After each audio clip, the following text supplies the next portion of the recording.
राहुल गांधी ने अपनी नागपुर रैली के दौरान बीजेपी को आड़े हाथों लिया है। दरअसल उन्होंने कहा है कि बीजेपी आरएसएस का झंडा लेकर आगे चल रही है।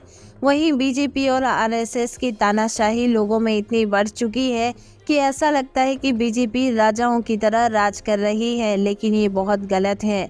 राजाओं की तरह राज करना बीजेपी को नहीं चाहिए, क्योंकि वो ये बात भूल चुके हैं कि कांग्रेस ने हजारों वर्षों से, यहाँ तक कि कई वर्षों से आज़ादी की लड़ाई लड़ी है।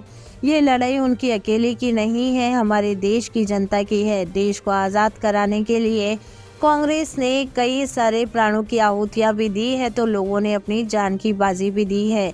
ये लड़ाई अंग्रेजों के खिलाफ नहीं थी, ये अंग्रेजों के साथ साथ राजाओं के भी खिलाफ थी।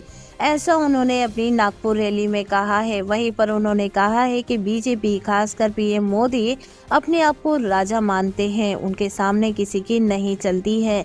बीजेपी के कई बड़े नेता हैं जो कि बीजेपी में काफी परेशान हो चुके हैं। राहुल गांधी ने कहा है कि जहां नागपुर के एक मंत्री ने सिर्फ इतना सवाल पूछ लिया था पीएम मोदी से कि सब्सिडी में किसानों का हिस्सा कितना है, उसके बाद तो पीएम मोदी ने उस मंत्री को ही आउट कर दिया। यहाँ तक कि राहुल गांधी ने ये भी कहा है कि बीजेपी का एक ऐसा मंत्री, एक बड़ा अधिकारी मुझसे मिला है जो कि बीजेपी में काम करता है। उसने मुझसे कहा कि मेरा शरीर जो है वो बीजेपी में है, पर मेरी आत्मा कांग्रेस में है।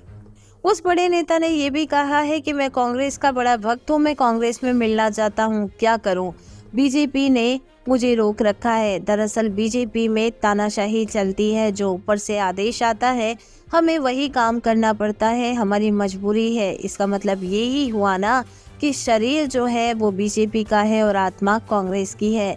ऐसा उन्होंने मिलते हुए राहुल गांधी से कहा है, और ये राहुल गांधी ने साफ तौर पर कह दिया है कि बीजेपी के नेताओं का दिल कांग्रेस में है और आत्मा भी कांग्रेस में है, लेकिन शरीर जो है वो बीजेपी के पास है।